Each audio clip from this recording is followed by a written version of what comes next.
నమస్తే, welcome to evening edition. ముందుగా headlines చూద్దాం. ఏపీలో పీక్ స్టేజ్ కు చేరిన ఎలక్షన్ ఫీవర్. సాయంత్రం చంద్రబాబు పవన్ ఉమ్మడి ప్రచారం.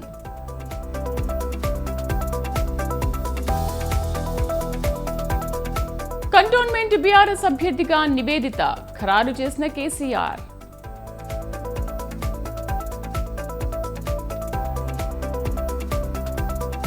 రేవంత్ రెడ్డి 5 ఏళ్లు సీఎంగా ఉండాలని కోరుకుంటున్నా, ప్రభుత్వాన్ని పడగొట్టే ఆలోచన లేదన్న కేటీఆర్.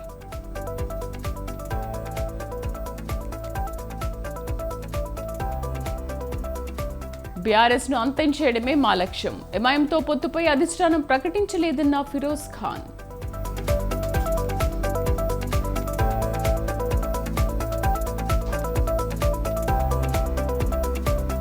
భువనగిరిలో మాకు బీజేపీతోనే పోటీ. మే తొలి వారంలో భారీ బహిరంగ సభ నిర్వహిస్తామన్న కోమటిరెడ్డి.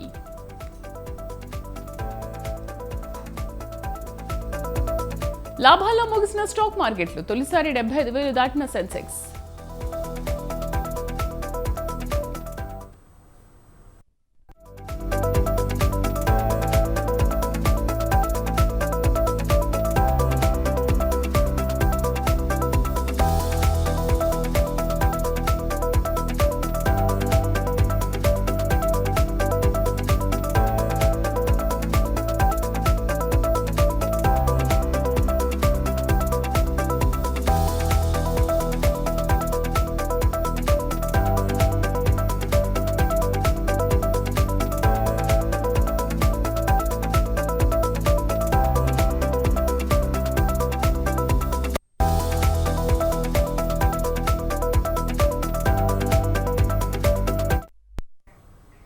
పశ్చిమ గోదావరి జిల్లా తణుకులో జనసేన టీడీపీ కార్యకర్తల మధ్య ఘర్షణ వాతావరణం తలెత్తింది. వారాహి యాత్రలో తణుకు టికెట్ విడివాడ రామచంద్రరావుకి గతంలో పవన్ కళ్యాణ్ ప్రకటించారు. కానీ పొత్తులో భాగంగా తణుకు సీటు టీడీపీ ఖాతాలో చేరింది. టీడీపీ తరఫున అరిమిల్లి రాధాకృష్ణకి టికెట్ కేటాయించారు. దీంతో విడివాడ అసంతృప్తిలో ఉన్నారు. ఇవాళ తణుకులో టీడీపీ జనసేన ఉమ్మడి ప్రచారంలో చంద్రబాబు పవన్ కళ్యాణ్ పాల్గొంటున్నారు. కాగా ఈ కార్యక్రమానికి విడివాడకు ఆహ్వానం అందలేదు. దీంతో ఆయన వర్గీయులు ఆగ్రహం వ్యక్తం చేస్తూ నరేంద్ర సెంటర్ వద్ద విడివాడ రామచంద్రరావు వర్గీయులు నిరసనకు దిగారు. దీంతో ప్రజాగళం బహిరంగ సభలో టీడీపీ జనసేన కార్యకర్తలు కొట్టుకుంటున్నారు.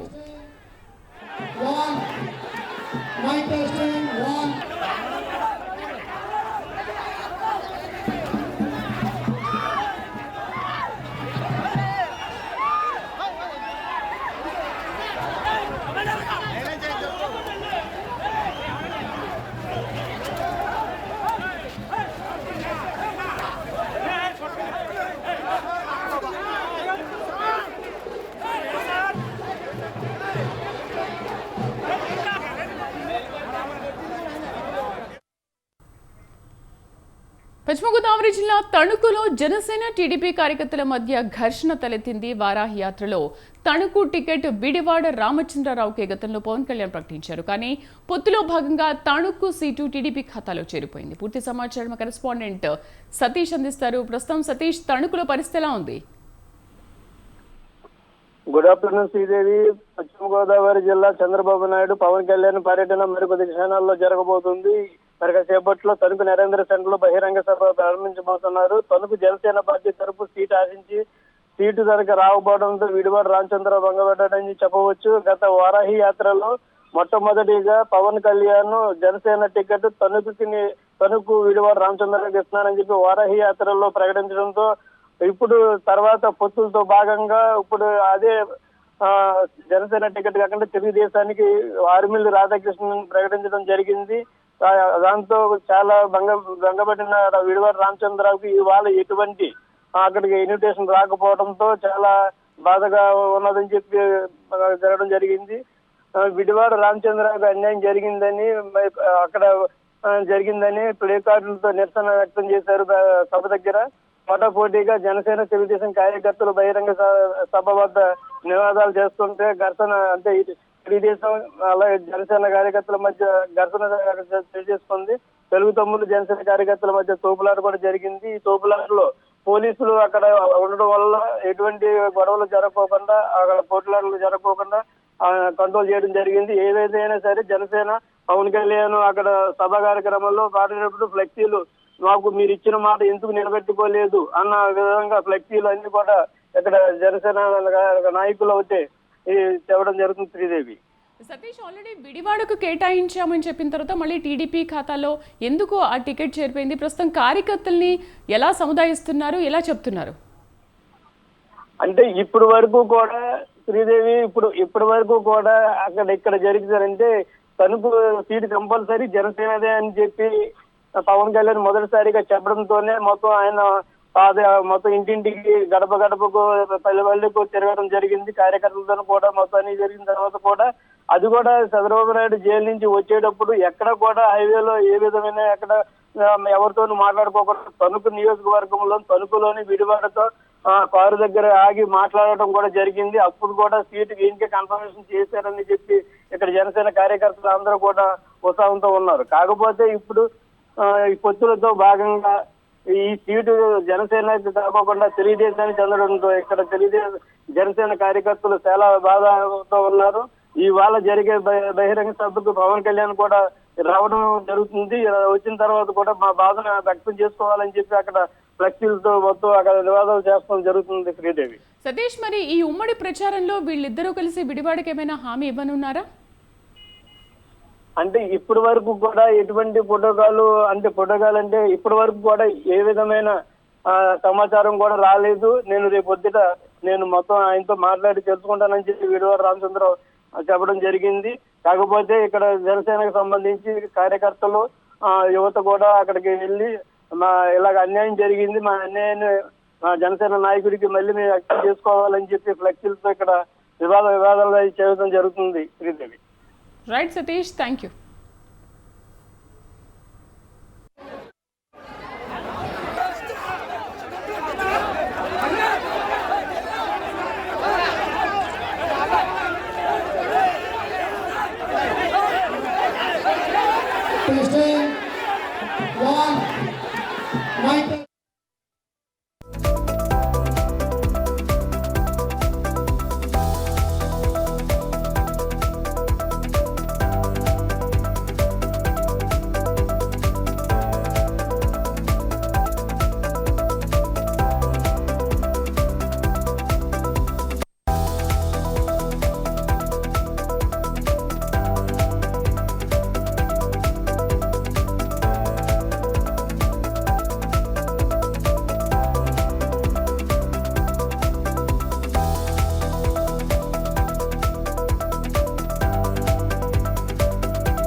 కంటోన్మెంట్ బీఆర్ఎస్ అభ్యర్థిగా నివేదిత పేరును ఆ పార్టీ అధినేత కేసీఆర్ ప్రకటించేశారు. ఈ మేరకు కేసీఆర్ అధికారికంగా పేరును ప్రకటించారు. పార్టీ ముఖ్య నేతలతో చర్చించిన అనంతరం దివంగత ఎమ్మెల్యే సాయన్న కూతురు నివేదితను కంటోన్మెంట్ బీఆర్ఎస్ అభ్యర్థిగా కేసీఆర్ ప్రకటించారు. 2023 అసెంబ్లీ ఎన్నికల్లో గెలుపొందిన లాస్య నందిత రోడ్డు ప్రమాదంలో ఇటీవలే మృతి చెందారు. దీంతో ఆ నియోజకవర్గానికి ఉప ఎన్నిక అనివార్యమైంది.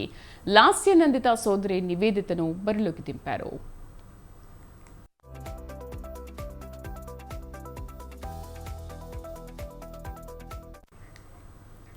కంటోన్మెంట్ బీఆర్ఎస్ అభ్యర్థిగా నివేదిత పేరును ఆ పార్టీ అధినేత కేసీఆర్ ప్రకటించారు. పూర్తి సమాచారం మా కరెస్పాండెంట్ సవిన్ అందిస్తారు. సవిన్, బీఆర్ఎస్ అభ్యర్థిగా ప్రకటించడం పట్ల నివేదిత స్పందన ఏంటి? ఇప్పటికే నివేదిత అంతకుముందు తన తల్లితో కలిసి బీఆర్ఎస్ అధినేత కేసీఆర్ ను కలిశారు. మా కుటుంబం నుంచే అవకాశం ఇవ్వాలని కోరారు. ఈ నేపథ్యంలోనే మే 13వ తేదీన సికింద్రాబాద్ కంటోన్మెంట్ నియోజకవర్గానికి ఉప ఎన్నికలు జరగబోతున్నాయి. దీనికి సంబంధించి ఈ రోజు అధికారికంగా బీఆర్ఎస్ అభ్యర్థిగా నివేదిత పేరును కేసీఆర్ ప్రకటించారు. ప్రధానంగా గత ఫిబ్రవరి 28వ తేదీన లాస్యానందిత రోడ్డు ప్రమాదంలో మరణించారు. ఈ నేపథ్యంలోనే అదే కుటుంబానికి సికింద్రాబాద్ కంటోన్మెంట్ నియోజకవర్గ అభ్యర్థిగా అవకాశం ఇస్తే అక్కడ గెలుపొందే అవకాశం ఉంటుంది. ఇప్పుడు పార్లమెంట్ ఎన్నికలు కూడా జరుగుతున్నాయి కాబట్టి మల్కాజ్గిరి పార్లమెంట్ పరిధిలోకి కంటోన్మెంట్ నియోజకవర్గం వస్తుంది. అక్కడ బీఆర్ఎస్ అభ్యర్థికి అనుకూలంగా ఉంటుందనే అభిప్రాయంతో మరోసారి సాయన్న కుటుంబానికే బీఆర్ఎస్ పార్టీ అవకాశం ఇచ్చింది. ప్రస్తుతానికి అక్కడ బీఆర్ఎస్ పార్టీ తరఫున గజ్జెల నగేష్ తో పాటు మన్నె క్రిషాంక్ బీఆర్ఎస్ పార్టీ అభ్యర్థులుగా పోటీ పడినప్పటికీ లాసనందిత రోడ్డు ప్రమాదంలో మరణించారు. అంతకుముందు సాయన్న అక్కడి నుంచి వరుసగా 5 సార్లు ఎమ్మెల్యేగా గెలుపొంది అనారోగ్యంతో మరణించారు. ఆ తర్వాత జరిగిన అసెంబ్లీ ఎన్నికల్లో, సాధారణ అసెంబ్లీ ఎన్నికల్లో సాయన్న కుటుంబం నుంచి లాసనందితకు అవకాశం ఇవ్వగా ఆమె రోడ్డు ప్రమాదంలో మరణించారు. మరోసారి ఆ కుటుంబం నుంచే నివేదిత పేరును బీఆర్ఎస్ పార్టీ ఈ రోజు అధికారికంగా ప్రకటించింది. మే 13వ తేదీన లోక్సభ ఎన్నికలతో పాటు సికింద్రాబాద్ కంటోన్మెంట్ అసెంబ్లీ నియోజకవర్గానికి ఉప ఎన్నికలు జరగబోతున్నాయి. దీనికి సంబంధించి ఇప్పటికే అధికార కాంగ్రెస్ పార్టీ అభ్యర్థిని ప్రకటించింది. బీజేపీ కూడా రంగంలో ఉండబోతున్న నేపథ్యంలో మరోసారి ఆ కుటుంబానికి అవకాశం ఇస్తే సానుభూతి పవనాలతో పాటు స్థానికంగా సాయన్న కుటుంబానికి ఉన్న మంచి పేరు కలిసి వస్తుందని బీఆర్ఎస్ పార్టీ అధినేత కేసీఆర్ ఆలోచించి సికింద్రాబాద్ కంటోన్మెంట్ నియోజకవర్గ ఇన్ఛార్జిగా ఉన్న మల్కాజిగిరి ఎమ్మెల్యే మర్రి రాజశేఖర రెడ్డితో పాటు కంటోన్మెంట్ నియోజకవర్గ ముఖ్య నేతలందరితో ప్రత్యేకంగా సమావేశం ఏర్పాటు చేసి నివేదిత పేరును బీఆర్ఎస్ అధినేత కేసీఆర్ అధికారికంగా ప్రకటించారు. త్రిముఖ పోటీ నెలకొన్న నేపథ్యంలో నివేదిత ఈ పోటీని ఏ విధంగా ఎదుర్కొనున్నారు? ప్రచార కార్యక్రమాలు కూడా ఎప్పటి నుంచి మొదలు పెట్టనున్నారు? ప్రచార కార్యక్రమాలు ఏ విధంగా ఉండబోతున్నాయి? ఇప్పటికే బీఆర్ఎస్ పార్టీ అంతకుముందు బీఆర్ఎస్ పార్టీ ప్రస్తుతం ప్రతిపక్షంలో ఉంది కాబట్టి అక్కడ పోటీ మాత్రం రసవత్తరంగా ఉండే అవకాశం మాత్రం మనకు కనపడుతోంది. కాంగ్రెస్ పార్టీ, అధికార కాంగ్రెస్ పార్టీ అసెంబ్లీ ఎన్నికల సమయంలో గద్దర్ కూతురు వెన్నెలకు అవకాశం ఇచ్చింది. ఇప్పుడు వెన్నెల స్థానంలో గతంలో బీజేపీ అభ్యర్థిగా పోటీ చేసి లాసనందితపై పోటీ చేసి 2వ స్థానంలో నిలిచిన శ్రీ గణేష్ ను కాంగ్రెస్ పార్టీలోకి తీసుకొని అక్కడ కాంగ్రెస్ పార్టీ బలమైన అభ్యర్థిగా శ్రీ గణేష్ ను రంగంలో దింపింది. బీజేపీ నుంచి కూడా ఈ 2-3 రోజులు అభ్యర్థి ఖరారయ్యే అవకాశం ఉండటంతో అక్కడ పోటీ మాత్రం రసవత్తరంగానే ఉంటుంది. ఇప్పుడు బీఆర్ఎస్ ప్రతిపక్షంగా ఉంది కాబట్టి తీవ్ర స్థాయిలో పోటీని ఎదుర్కోవాల్సి ఉంటుంది. అందులో భాగంగానే అక్కడ లాసనందిత మరణించారు కాబట్టి సాయన్న కుటుంబం అయితే అక్కడ గత అనేక ఏళ్లుగా సాయన్న ఎమ్మెల్యేగా ప్రాతినిధ్యం వహించడంతో పాటు ఆ నియోజకవర్గ ప్రజలకు సాయన్న కుటుంబం సుపరిచితులు కావడంతో సానుభూతి పవనాలతో అక్కడ బీఆర్ఎస్ అభ్యర్థిగా నివేదిత అయితే గట్టి పోటీ ఇస్తారు. బీఆర్ఎస్ పార్టీకి కూడా విజయావకాశాలు ఉంటాయని భావించి సాయన్న కుటుంబానికి మరోసారి బీఆర్ఎస్ పార్టీ అవకాశం ఇచ్చింది. ఈసారి మాత్రం బీఆర్ఎస్ పార్టీ ప్రతిపక్షంలో ఉండటంతో పోటీ మాత్రం తీవ్ర స్థాయిలో ఎదుర్కోవాల్సి ఉంటుంది. ఇటీవల జరిగిన అసెంబ్లీ ఎన్నికల్లో గ్రేటర్ హైదరాబాద్ లో కావచ్చు, ఉమ్మడి రంగారెడ్డి జిల్లాలో బీఆర్ఎస్ పార్టీ అత్యధిక స్థానాలు గెలుచుకున్నప్పటికీ ఇప్పుడు ప్రతిపక్షంలో ఉండి లోక్సభ ఎన్నికలతో పాటు కంటోన్మెంట్ అసెంబ్లీ స్థానానికి ఉప ఎన్నికలు జరుగుతున్నాయి కాబట్టి పోటీ మాత్రం కాంగ్రెస్ బీజేపీల నుంచి బీఆర్ఎస్ పార్టీ తీవ్ర స్థాయిలో పోటీ ఎదుర్కోబోతుందని చెప్పుకోవచ్చు. అంటే సబీన్, సానుభూతి ఓట్లు పడే అవకాశాలు ఏమైనా ఉంటాయంటారా?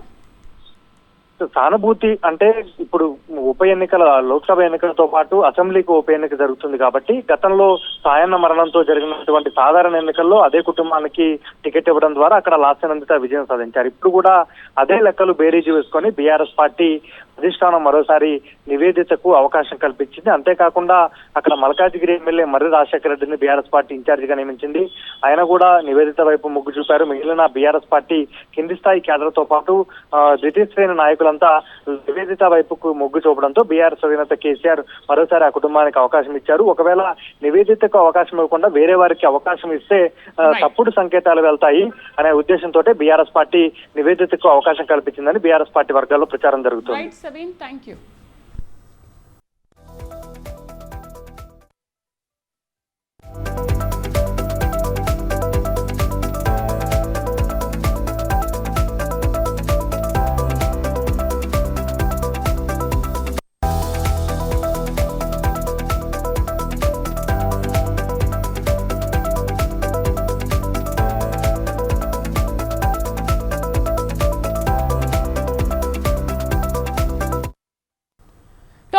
మాజీ డీసీపీ రాధాకిషన్ రావు, ఇన్స్పెక్టర్ గట్టుమల్లు, ఎస్ఐ మల్లికార్జున్తో సహా పలువురి కీలక సెక్షన్ల కింద కేసు నమోదు చేశారు పోలీసులు. క్రియా హెల్త్ కేర్ సంస్థ డైరెక్టర్లతో కలిసి చైర్మన్ వేణుమాధవ్ చెన్నుపాటి నుంచి బలవంతంగా షేర్లు యాజమాన్య మార్పిడి చేయించినట్లు పోలీసులు గుర్తించారు. 2018 నవంబర్లో క్రియా హెల్త్ కేర్ సంస్థ చైర్మన్ను టాస్క్ ఫోర్స్ ఆఫీస్కు తీసుకువెళ్లి పత్రాలపై సంతకాలు చేయించుకున్నట్లు ఆరోపణలున్నాయి. తాజాగా రాధాకిషన్ రావు అరెస్టు కావడంతో జూబ్లీహిల్స్ పోలీసులకు ఫిర్యాదు చేసిన బాధితుడు వేణుమాధవ్ ఫిర్యాదు చేశారు.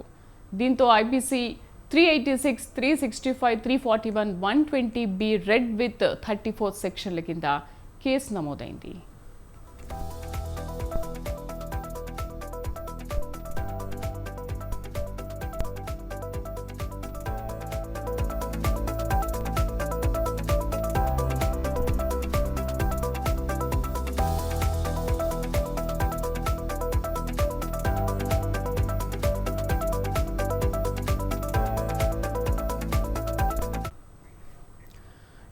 ఫోర్స్ మాజీ డీసీపీ రాధాకిషన్ రావు, ఇన్స్పెక్టర్ గట్టుమల్లు, ఎస్ఐ మల్లికార్జున్తో సహా పలువురి కీలక సెక్షన్ల కింద కేసు నమోదు చేశారు పోలీసులు. క్రియా హెల్త్ కేర్ సంస్థ డైరెక్టర్లతో కలిసి చైర్మన్ వేణుమాధవ్ చిన్నపాటి నుంచి బలవంతంగా షేర్లు యాజమాన్య మార్పిడి చేయించినట్టు పోలీసులు గుర్తించారు. పూర్తి సమాచారం కరెస్పాండెంట్ ఉషా అందిస్తారు. ఉషా, ఫోన్ ట్యాపింగ్ వ్యవహారంలో టాస్క్ ఫోర్స్ మాజీ డీసీపీ రాధాకృష్ణ రావు, అలాగే ఇన్స్పెక్టర్ గట్టుమల్లు, ఎస్ఐ మల్లికార్జున్ రావుతో సహా పలువురు వ్యక్తులపై కేసు నమోదు చేశారు పోలీసులు. క్రియా హెల్త్ కేర్ సంస్థ డైరెక్టర్ తో కలిసి చైర్మన్ వేణుమాధవ్ చిన్నపాటి నుంచి బలవంతంగా షెర్ల యాజమాన్యానికి మార్పిడి చేశారు. ఏదైతే తల్లించి చేశారనుకోవడంలోనే ఈ ఫిర్యాదు చేసినట్టుగా తెలిసింది. 2018 నవంబర్ లో సంస్థ చైర్మన్ అయినటువంటి టాస్క్ ఫోర్స్ ఆఫీస్ తీసుకెళ్లి మొత్తం అతని దగ్గర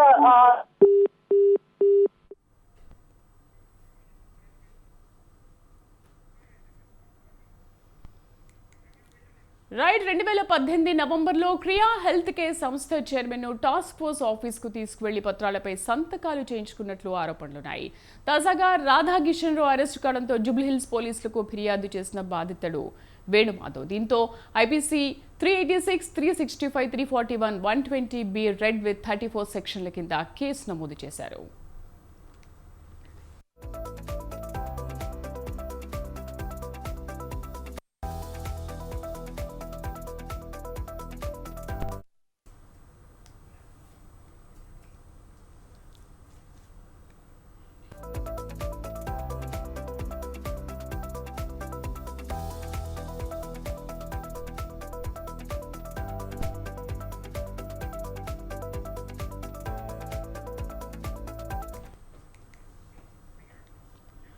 ముఖ్యమంత్రి రేవంత్ రెడ్డిపై తీవ్ర స్థాయిలో విమర్శలు సంధించారు మాజీ మంత్రి కేటీఆర్. ఫోన్ ట్యాపింగ్ మీద పెట్టిన శ్రద్ధ వాటర్ ట్యాప్స్ మీద పెట్టాలని ఫైర్ అయ్యారు.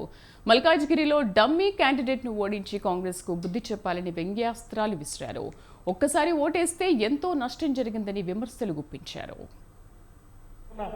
ఫోన్ల ట్యాపింగ్ మీద పెట్టిన శ్రద్ధ వాటర్ ట్యాపింగ్ మీద పెట్టు.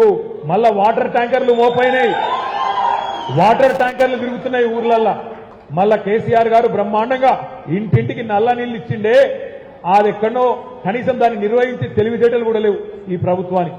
అందుకే రేవంత్ రెడ్డి గారికి కాంగ్రెస్ పార్టీకి బుద్ధి చెప్పాలి అంటే వాళ్ళు పెట్టిన డమ్మీ అభ్యర్థి నేను ఉత్తగానే అంటలేను. చేవెళ్ల కోసం జాయిన్ అయ్యిండు పట్నం మహేందర్ రెడ్డి పోయి, పట్నం మహేందర్ రెడ్డి, సునీత మహేందర్ రెడ్డి పోయి చేవెళ్ల టికెట్ కావాలని జాయిన్ అయ్యాను. అక్కడ వనికిరారట కానీ మల్కాజ్గిరికి మాత్రం ఆ చెత్తను, చేవెళ్లలో వనికిరాని చెత్తను తీసుకొచ్చి మల్కాజ్గిరి ముఖం మీద వారేస్తా అని చెప్పి ఇక్కడ టికెట్ ఇచ్చింది. మరి ఆ డమ్మీ అభ్యర్థి కాదా ఆమె? ఇక్కడ పనికొచ్చే అభ్యర్థినా? అందుకే నేను అడుగుతా ఉన్నా, మిత్రులారా ఆలోచించండి. కాంగ్రెస్ పార్టీకి ఓటేస్తే ఇవాళ ఏం నష్టం జరిగిందో ఒక్కసారి ఓటేసినందుకే మీ కళ్ళ ముంగట్నే ఉన్నది. 100 రోజుల్లో అమలు చేస్తాం 6 గ్యారంటీలు అన్నాడు. 100 రోజుల్లోనే 6 గ్యారంటీలు అన్నాడు. రైతులకు ఇచ్చిన ఒక్క హామీ కూడా అమలు చేయలే. 2 లక్షల రుణమాఫీ అమలు కాలే. డిసెంబర్ 9 పోయింది, జనవరి 9 పోయింది, ఫిబ్రవరి 9 పోయింది, మార్చి 9 పోయింది, నిన్ననే ఏప్రిల్ 9 కూడా పోయింది. అంటే 4 నెలలు నిండింది. 5వ నెలలో అడుగుపెట్టినా రుణమాఫీ గురించి ప్రస్తావన లేదు. అదేవిధంగా ఆడబిడ్డలు 1,67,00,000 మంది ఆడబిడ్డలు ఎదురు చూస్తున్నారు. 18 ఏళ్లు నిండిన ఆడబిడ్డలు. మాకెప్పుడు వస్తాయి మహాలక్ష్మి పథకం 2,500 రూపాయలు 100 రోజుల్లో ఇస్తామన్నావు కదా, ఏది రేవంత్ రెడ్డి గారు అంటే ఏమంటున్నాడు? ఎకసెక్కాలు ఆడుతున్నాడు. నేను సెక్రటేరియట్ లో లంకె బిందెలు ఉంటాయనుకొని వచ్చినా ఇక్కడ లంకె బిందెలు లేవు, ఖాళీ కుండలు ఉన్నాయి అని మాట్లాడుతున్నాడు రేవంత్ రెడ్డి గారు. అయ్యా రేవంత్ రెడ్డి గారు, రుణమాఫీ ఏమైంది అంటే మెడల పేగులు వేసుకుంటా అంటాడు. రేవంత్ రెడ్డి గారు మహాలక్ష్మి ఏమైందయ్యా అంటే జేబుల కత్తెర పెట్టుకొని తిరుగుతున్నా కట్ చేస్తా అంటాడు. గట్టిగా అడిగినావనుకో, ఏమయ్యా రేవంత్ రెడ్డి 420 హామీలు ఏమైనాయి అంటే మానవ బాంబునైతా ఏమనుకుంటున్నావు అంటాడు. 100 రోజులు మళ్లీ మోదీని మూడోసారి ప్రధాని కాబోతున్నారని అన్నారు కేంద్ర మంత్రి, సికింద్రాబాద్ బీజేపీ ఎంపీ అభ్యర్థి కిషన్ రెడ్డి. సికింద్రాబాద్ లోక్సభ నియోజకవర్గంలో ఆయన ప్రచారం నిర్వహించారు. తార్నాక డివిజన్లోని లాలాపేట్లో కార్యకర్తలతో కలిసి భారీ ఎత్తున ర్యాలీ చేపట్టారు. కరోనా సమయం నుంచి ఉచిత బియ్యం పంపిణీ చేస్తున్నామని తెలిపారు. అలాగే కరోనా వ్యాక్సిన్లు కూడా దేశమంతటా ఉచితంగా ఇచ్చామన్నారు. పార్లమెంట్ ఎన్నికల్లో బీజేపీ పార్టీకి ఓటు వేసి భారీ మెజార్టీతో గెలిపించాలని కోరారు.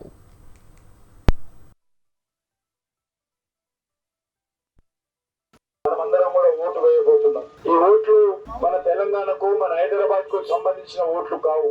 ఈ ఓట్లు ఢిల్లీ ఓట్లు, పెద్ద ఓటు. ఈ దేశానికి ఎవరు ప్రధానమంత్రి కావాలో నిర్ణయించేటువంటి ఎన్నికలు. ఈ దేశం ఎవరి చేతిలో భద్రంగా ఉంటుందో, ఎవరి చేతిలో శాంతిగా ఉంటుందో, ఎవరి చేతిలో దేశం అభివృద్ధి చెందుతుందో దానికి సంబంధించినటువంటి ఎన్నికలు. కాబట్టి మీ అందరినీ కోరుతా ఉన్నాం, ఈ ఎన్నికలు నరేంద్ర మోడీ గారిని మళ్ళీ ప్రధాని చేయడం కోసము మనమందరం కూడా నరేంద్ర మోడీ గారిని ఆశీర్వదించాలి. నరేంద్ర మోడీ గారు గత అనేక రోజులుగా మనకు కరోనా కష్టకాలం వస్తే ఏ రకంగా మన ప్రాణాలు కాపాడడం కోసం నరేంద్ర మోడీ గారు చర్యలు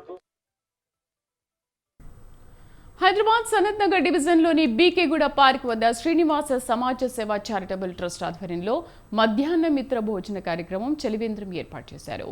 దీన్ని సనత్ నగర్ బీఆర్ఎస్ ఎమ్మెల్యే మాజీ మంత్రి తలసాని శ్రీనివాస్ యాదవ్ ముఖ్య అతిథిగా హాజరై ప్రారంభించారు. తమ వయస్సును సైతం లెక్క చేయకుండా పలు సామాజిక సేవా కార్యక్రమాలు నిర్వహిస్తున్న సీనియర్ సిటిజన్స్ సేవలు అనేక మందికి స్ఫూర్తినిస్తాయన్నారు. అనంతరం పలువురికి భోజనాలు వడ్డించి తాను భోజనం చేసి ఎంతో రుచికరంగా నాణ్యతతో వంటలు చేయించడం పట్ల నిర్వాహకులను అభినందించారు మాజీ మంత్రి.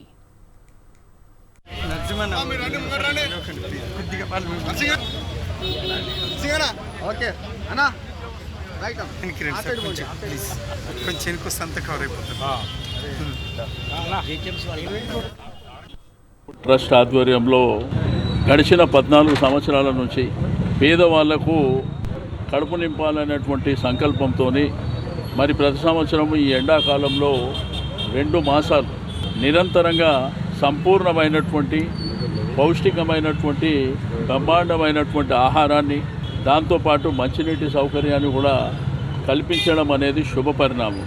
సీనియర్ సిటిజన్స్ అంటే మామూలుగా పేరు ఉంటాయి, కానీ వాళ్ళు చేసేటువంటి సేవ ప్రధానమైనటువంటి. ఈరోజు పేదల పట్ల కానివ్వండి, మరి చదువుకునే పిల్లలకు కూడా బుక్స్ పంపిణీ కానివ్వండి, పెన్స్ కానివ్వండి, దాంతోపాటు మెడికల్ క్యాంప్స్ కానివ్వండి, భక్తి ప్రవచనాలు కానివ్వండి, ఇటువంటి అనేకమైనటువంటి కార్యక్రమాలు మరి మీరు ఆధ్వర్యంలో నిర్వహిస్తున్నటువంటి శుభ సందర్భం. మరి ఈరోజు 14 సంవత్సరాలుగా ఈ మిత భోజన కార్యక్రమాన్ని నిర్వహిస్తూ పేదవాడికి కడుపు నిండా భోజనం పెట్టాలి, ప్రతిరోజు 300 మందికి భోజనం పెట్టాలి అనేటువంటి సంకల్పం చాలా గొప్ప సంకల్పం. వారికి నేను మనస్ఫూర్తిగా అభినందనలు తెలియజేస్తూ ఉన్నాను. ఏపీలో ఎన్నికల కోలాహలం సంతరించుకుంది. ఎక్కడ చూసినా తమ ప్రచారాలతో హోరెత్తిస్తున్నారు పార్టీ నేతలు. ఇక తూర్పుగోదావరి జిల్లా ఉండి నియోజకవర్గంలో దూసుకుపోతున్నారు కలవపూడి శివ. స్వతంత్ర అభ్యర్థిగా బరిలోకి దిగిన ఆయనకు అడుగడుగునా జన ఘన స్వాగతం పలుకుతున్నారు, పూల వర్షం కురిపిస్తున్నారు.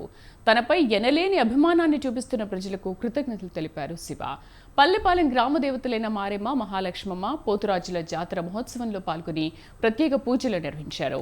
తనకు ఓటు వేసి గెలిపించాలని పిలుపునిచ్చారు కలవపూడి శివ.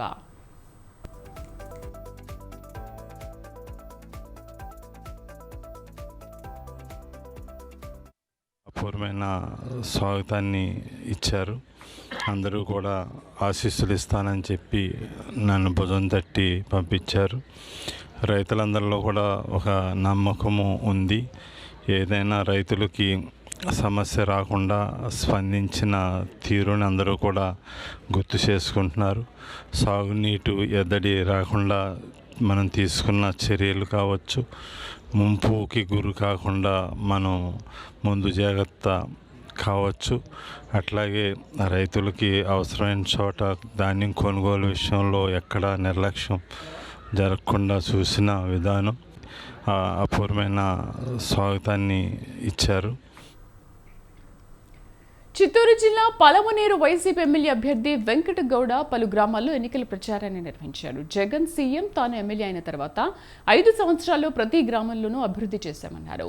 తాము చేసిన అభివృద్ధి నచ్చితే మళ్లీ సీఎంగా జగన్ను, ఎమ్మెల్యేగా తనను గెలిపించాలన్నారు వెంకటగౌడ.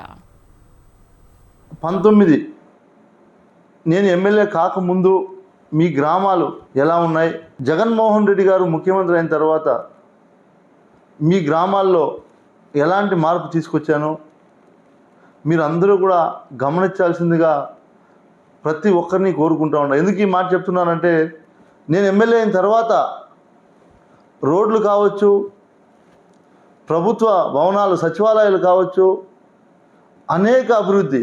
అదే రకంగా ముఖ్యంగా మీరు గమనిస్తే ఈ 5 సంవత్సరాల్లో మీ ఇంట్లో ముసలి వాళ్ళు ఎవరైనా 60 సంవత్సరాలు దాటినటువంటి వాళ్ళు ఎవరైనా ఉంటే జగన్మోహన్ రెడ్డి గారు పెన్షన్ ఏ విధంగా మీ అవ్వాతాతకు అందించారు అని కూడా మీరు అడిగి తెలుసుకోండి. అంతకుముందు ఎంతోమంది శాసనసభ్యులు ఉన్నారు, ఎవరు చేయలేనటువంటి అభివృద్ధి నేను మీకు చేసి మీ కళ్ళ ముందు చూపిస్తున్నాను. మీరు మీ గ్రామాల్లో మీరు ఖచ్చితంగా నా కోసం ఒక 5 నిమిషాలు కేటాయించి ఎమ్మెల్యే గారు చెప్పింది వాస్తవమా కాదా అని కూడా పరిశీలి. That's all for now. Stay with us.